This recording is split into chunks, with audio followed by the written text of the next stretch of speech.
Assalamualaikum warahmatullahi wabarakatuh. Perkenalkan, nama saya Suhaimi dari Sini Gimsa Semarang A4 Tegal.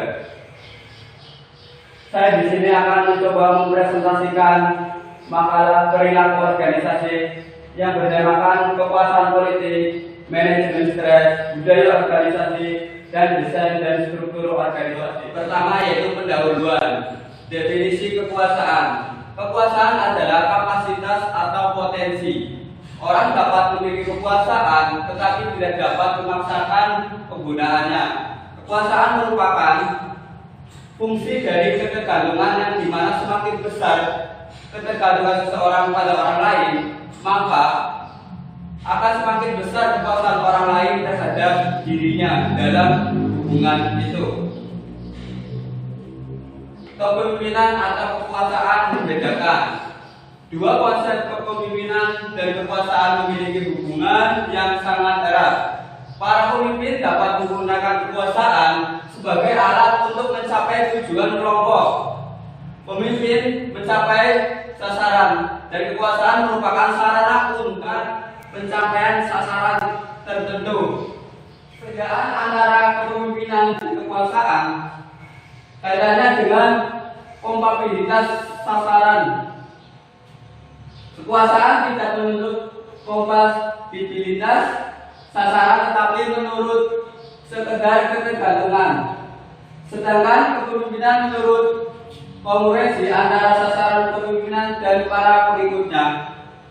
Kepemimpinan berfokus pada pengaruh kebawahan terhadap bawahan seorang dan meminimalkan pentingnya pola pengaruh ke samping dan ke atas. Dasar-dasar kekuasaan. A. Kekuasaan formal didasarkan pada posisi individu dalam organisasi. Kekuasaan formal dapat berasal dari kemampuan untuk memaksa dan memenang formal atau diri kendali atas informasi. Di antaranya adalah kekuasaan pepaksaan, yaitu ketergantungan pada rasa takut seseorang reaksi terhadap kekuasaan ini karena rasa takut akan akibat buruknya yang kemudian terjadi jika tidak mematuhi. Selanjutnya adalah kekuasaan hadiah, yaitu kekuasaan ketergantungan atau kepatuhan tercapai berdasarkan kemampuan distribusikan imbalan yang dipandang berharga atau bermanfaat oleh orang lain.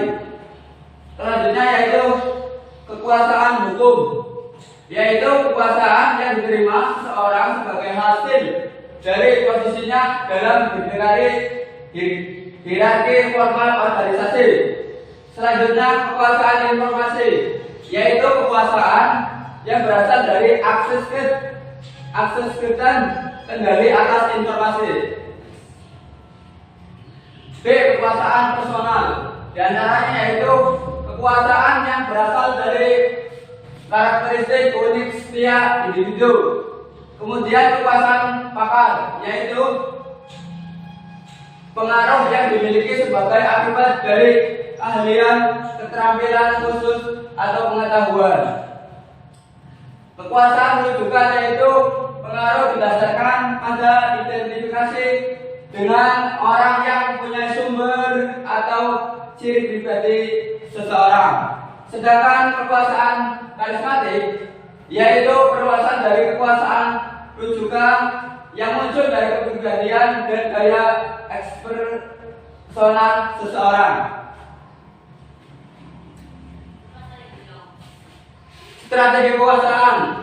Yang pertama yaitu nalar, guna untuk membuat menyajikan gagasan yang logis dan rasional. Kemudian kedua, keramahan. Gunakan sanjungan penciptaan goodwill, bersikap rendah hati dan bersikap bersahabat sebelum mengemukakan permintaan. Kemudian yang ketiga, koalisi dapat dukung orang lain organisasi untuk mendukung pemerintahan itu. Yang keempat, tawar-menawar, yaitu guna untuk perundingan melalui pertukaran manfaat atau keuntungan. Yang kelima, ketegasan, yaitu guna untuk pendekatan yang langsung dan kuat seperti misalnya menuntut pemenuhan permintaan, mengulangi peringatan, pemerintah individu melakukan apa yang diminta. Yang keenam, otoritas lebih tinggi dapat didukung dari tingkat lebih tinggi dan organisasi untuk mendukung permintaan. Yang ketujuh yaitu sanksi, guna untuk imbalan atau hukuman yang ditentukan oleh organisasi, seperti misalnya mencegah atau menjanjikan kenaikan gaji dan sebagainya.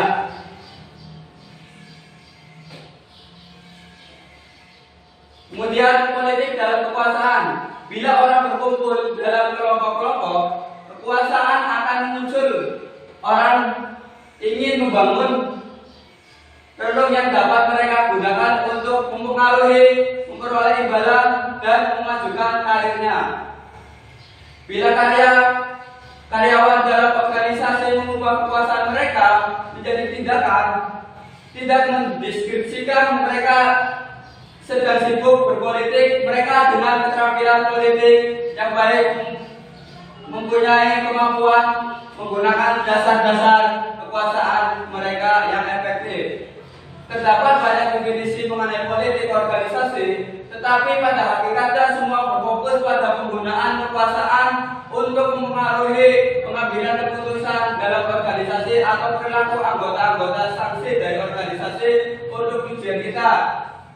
Definisikan perilaku politik dalam organisasi sebagai kegiatan-kegiatan yang tidak disyaratkan sebagai bagian dari peran formal seorang dalam organisasi, tetapi yang mempengaruhi atau berusaha mempengaruhi distribusi keuntungan dan kerugian di dalam organisasi tersebut. Perilaku politik sah mengacu pada politik sehari-hari yang normal, mengeluh kepemilikan. Anda meliputi rantai komando berbentuk koalisi.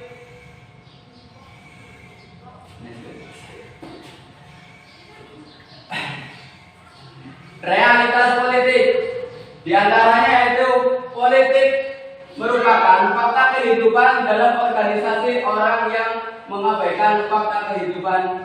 Ini melakukan sesuatu yang membahayakan diri mereka sendiri.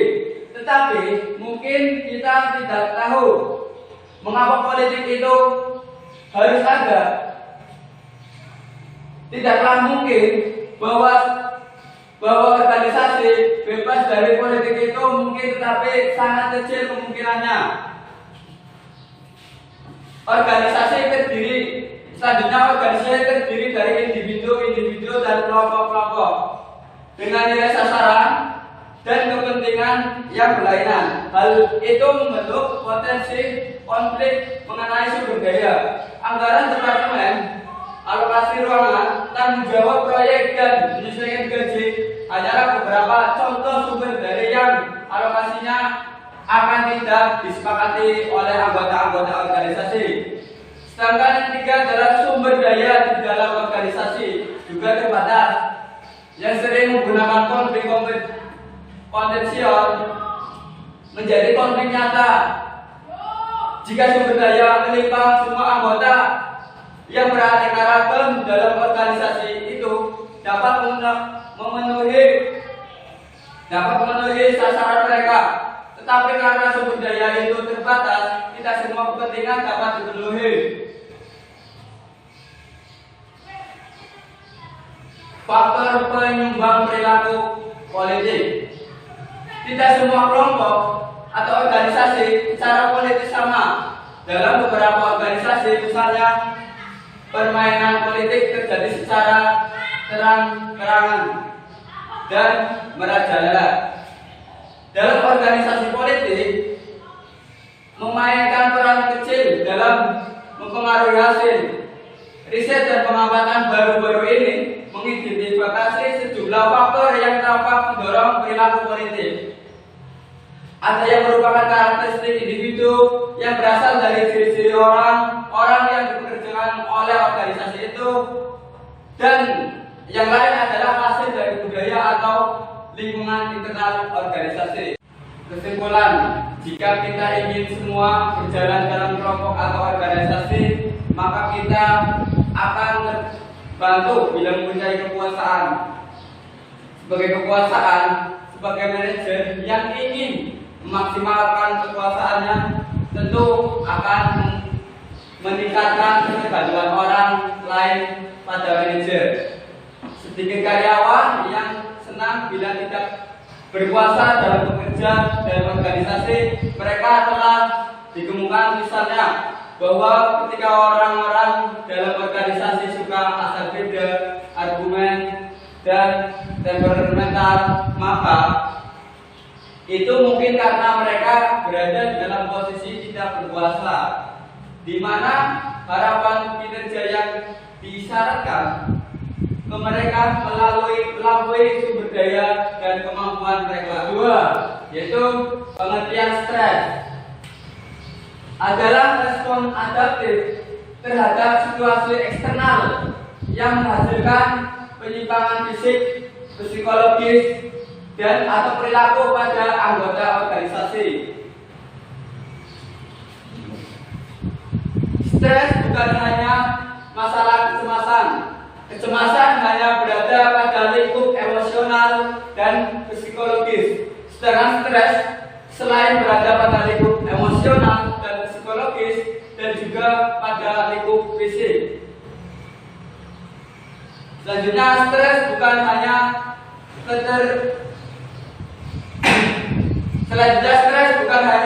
ketegangan saraf, dan stres bukan sesuatu yang selalu merusak, buruk, atau dihindari.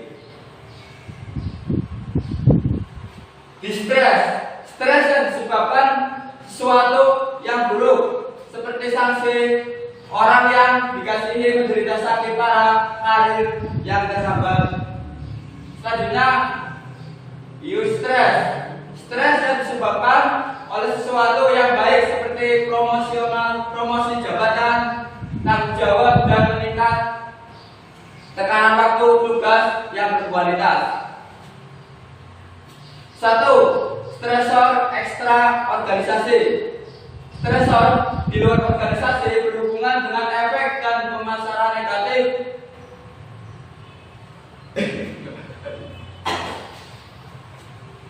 Stresor di luar organisasi berhubungan dengan efek dan perasaan negatif pada pekerja mencakup: yang pertama, perubahan sosial atau teknologi mempunyai efek yang besar pada gaya hidup yang terbawa pada pekerjaan. Yang kedua, keluarga, seperti hubungan yang buruk, sakitnya anggota keluarga, pertengkaran bisnis keluarga. Yang ketiga, pindah tempat atau relokasi sekeluarga karena promosi. Yang keempat, perubahan hidup, seperti menjadi lebih tua, kehilangan pasangan karena kematian atau perceraian. Yang kelima, yaitu variabel sosiologis, seperti ras, jenis kelamin, sekelas sosial. Yang kedua, stresor organisasi. Stresor organisasi yang potensi mencakup diantaranya itu kebijakan dan strategi organisasi. Contoh, penyusulan karyawan, rotasi shift kerja, aturan birokrasi, teknologi canggih. Kemudian struktur dan desain organisasi.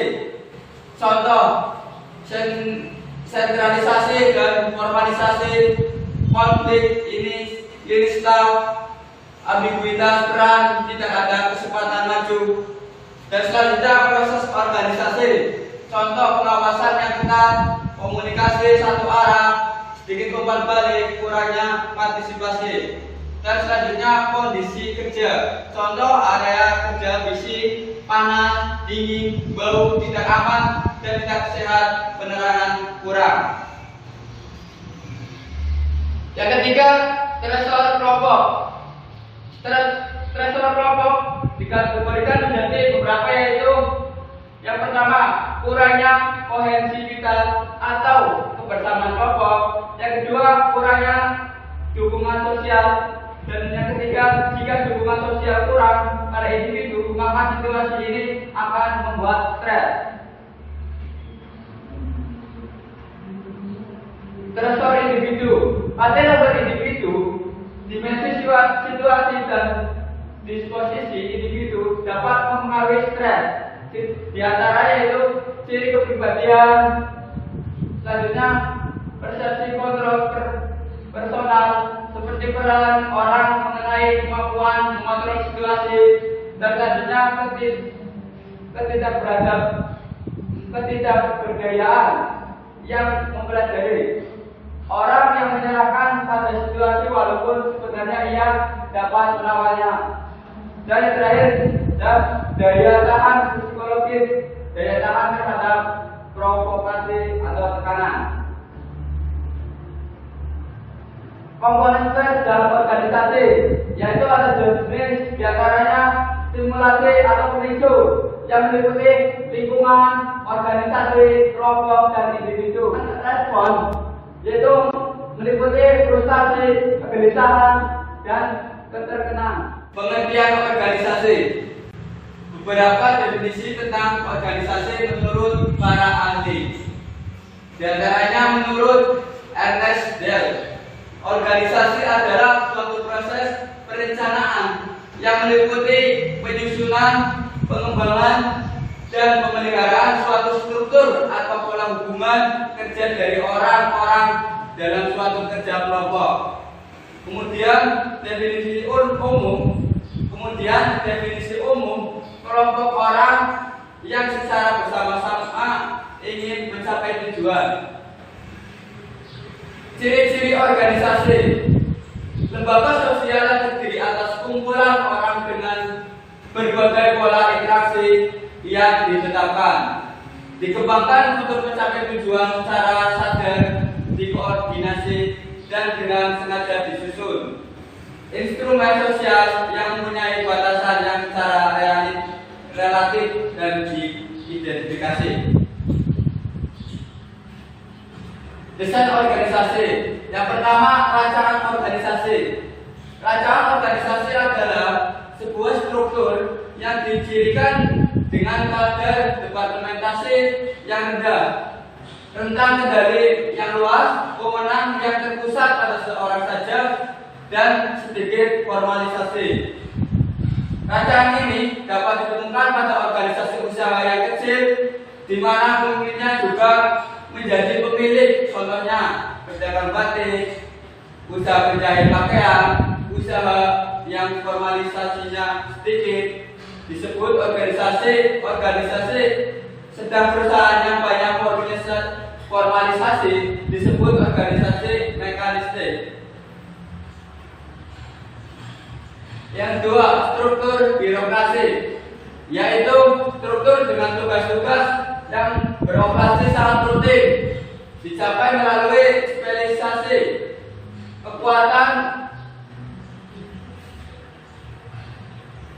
Kekuatan utama dari organisasi ini terdapat dalam kemampuan untuk melakukan kegiatan-kegiatan yang distandarisasi dengan cara yang efisien. Contohnya, penyusunan laporan keuangan setiap bulan. Kekuatan utama birokrasi adalah terletak pada kemampuan menjalankan kegiatan-kegiatan yang terstandar secara efisien. Yang ketiga, struktur matriks merupakan rancangan struktur organisasi lain yang populer. Matriks mengkombinasi dua bentuk departementalisasi, yaitu fungsional dan produk. Struktur ini dapat ditemukan dalam organisasi-organisasi perguruan tinggi, rumah sakit, dan perusahaan konsultan manajemen.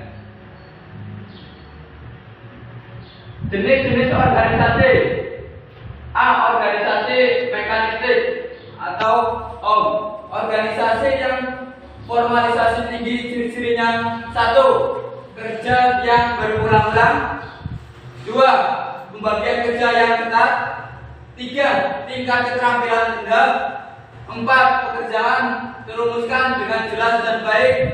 5. Saluran distribusi yang berpatok. 6. Sumber supply yang jelas dan mantap. Dan yang ketujuh, sumber informasi yang lengkap dan baik. B. Organisasi organik atau OO. Organisasi yang formalitasnya rendah, ciri-cirinya: 1. Kerja tidak rutin. 2. Batasan pekerja tidak ketat. Yang ketiga, beragam sistem untuk distribusi. 4. Memerlukan orang dengan keterampilan tinggi. 5. Keterampilan klinikal perlu untuk menilai perubahan-perubahan. Yang keenam, penggunaan minimal dari data sejarah. 7. Struktur dan sistem kerja yang lentur. 8. Pengambilan keputusan desentralis. Dan 9. Konflik antar profesional. C. Organisasi campuran dominasi teknologi atau OCDT. Organisasi yang formalisasinya di bidang pemasaran tinggi dan di bidang teknologi rendah. Ciri-cirinya yaitu: pertama, teknologi yang intensif dan tepat guna. Yang kedua, staf yang terampil. Dan yang ketiga, kendali dan fungsi teknikal desentralisasi.